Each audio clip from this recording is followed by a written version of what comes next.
but then what do you do with Bengaluru? If I, let me take this conversation to a different note. When we talk about Bengaluru, there is a problem of connectivity. You need to decongest the city. Then there's environmental issues. The lakes have disappeared. I mean, so the Bengaluru is a living being in another living being, in the sense that Bengaluru is part of Karnataka, but it has a separate entity. Yes. Bengaluru has a separate manifesto. Parties come out with separate manifesto for Bengaluru. You don't have that for Lucknow. You don't have that for Jaipur or other capitals. But Bengaluru gets a separate manifesto. It does, and rightfully so. And nothing happens. Rightfully so. Because Bengaluru has its own existence now. It has its own culture, and it has its own dynamics. Also, it has its own problems.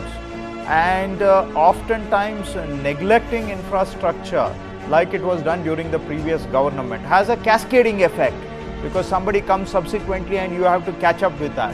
So nevertheless, point is that over the last 30 years, since 91 particularly, the growth of Bangalore has always exceeded estimations. Okay.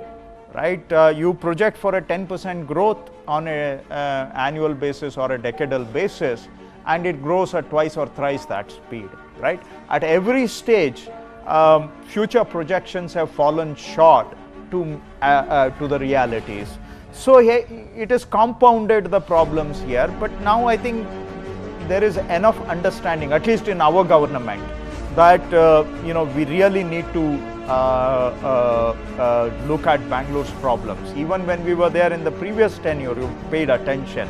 In between, there is a lack of focus on Bengaluru, but now we have put the focus back on Bengaluru.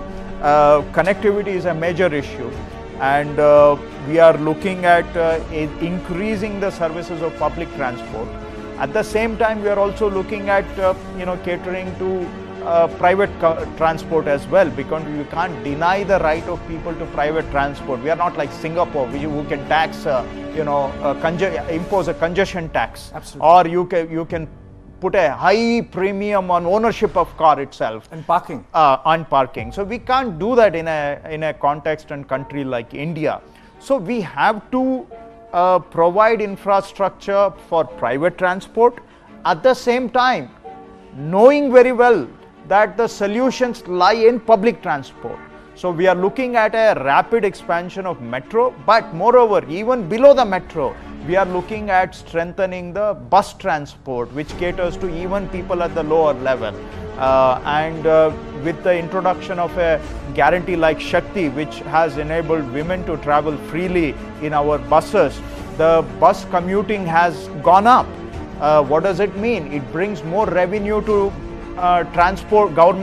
public transport companies.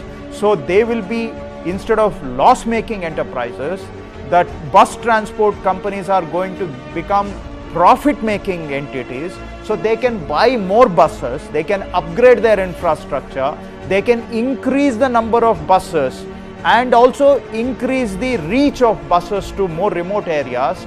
So if we can connect people with bus transport and metro, public transport will greatly decongest a city like Bangalore. So we are working on this, as well as expanding metro, as well as looking at very out of the box solutions for private transport also.